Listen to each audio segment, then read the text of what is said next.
Alhamdulillahi Rabbil Alameen. As-salatu was-salamu ala khatamin nabiyyin wa ala alihi wa sahbihi ajma'in. Amma ba'd. Fa'auzu billahi minash shaitanir rajim. Bismillahir rahmanir rahim. Qala Allah ta'ala fi suratil Baqarah.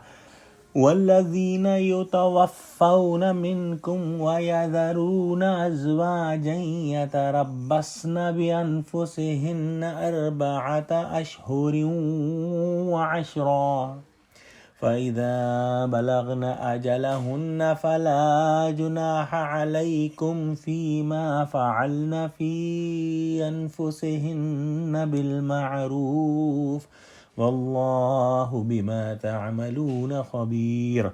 Translation. And as such, those of you who are taken by death and leave widows behind, their widows should wait, keeping themselves apart for 4 months and 10 days. Then after they complete their term iddat, there is no sin for what they do for themselves in lawful, decent manner. And Allah is all aware of what you do. In the previous ayahs, we saw that Allah subhanahu wa ta'ala explained that the iddat for the women who were divorced is 3 monthly cycles. In this ayah, Allah subhanahu wa ta'ala has explained the iddat for those whose husbands die.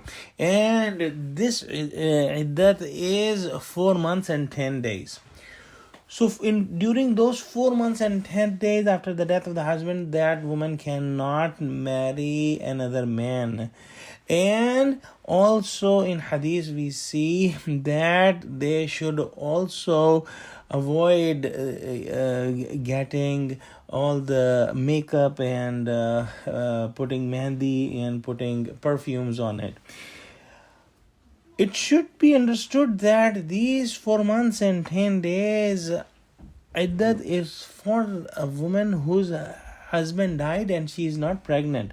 But if a woman is pregnant and her husband dies, then her iddat or term is till the birth of the child. So whatever duration the woman remains pregnant after the death of her husband, she will be in iddat and she cannot marry another man. Even if the birth happens right after the death of the husband, or like one hour after the death, she will be done with the iddat in 1 hour.